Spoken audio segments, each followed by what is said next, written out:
کمیته هلسینکی نروژ، یک سازمان حامی حقوق، روز 25 اکتبر سال 2023 در یک گزارش مفصل معرکه بریدن سیم برق در خانه‌های خویشاوندان فعالان اپوزیسیای تاجیک را به بعد انتقاد کشید. این سازمان گفت که اینک 2 هفته باز خانواده‌های چندین تن از فعالان اپوزیسیای تاجیک در تاجیکستان از نیروی برق محروم کرده شدند.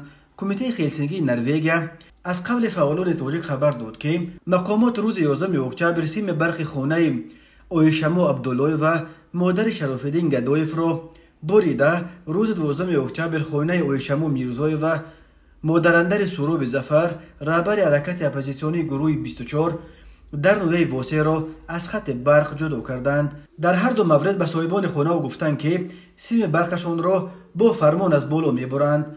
روز 13 اکتبر مقامات در دهه ترد بابا در کنار شهر ایسار سیم برق خانه مادر فرهاد دودینایف، یکی از فعال دیگر مخالفین را بریدند و مادر سالخورده او به این شرایط بی‌برقی تاب نآورده به روسیه کوچیده رفته است. همین طور کمیته هلسینکی نروژ خبر داد که مقامات در نوحه 8 سیم برق خانه 3 عمک الهام جان یعقوبوف رهبر سازمان اپوزیسیونی انجمن مهاجران آسیای مرکزی در اروپا را بریدند.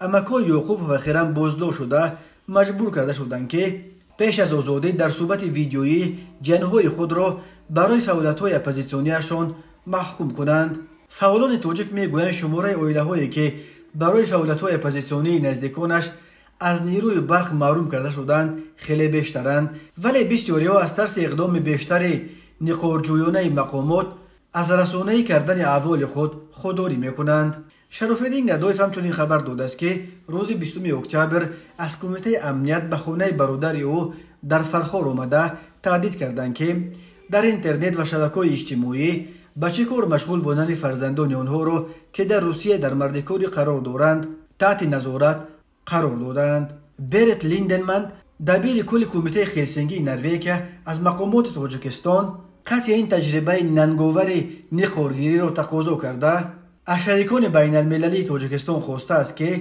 منصبداران گناهکار در این معرکه را به جوابگری بکشانند. موج نو تعقیبات نزدیکان فعالان اپوزیسیای تاجیک در پی سلسله اعتراضهای آنها در شهر برلین پایتخت آلمان در پایان ماه سپتامبر سال 2023 آغاز یافت.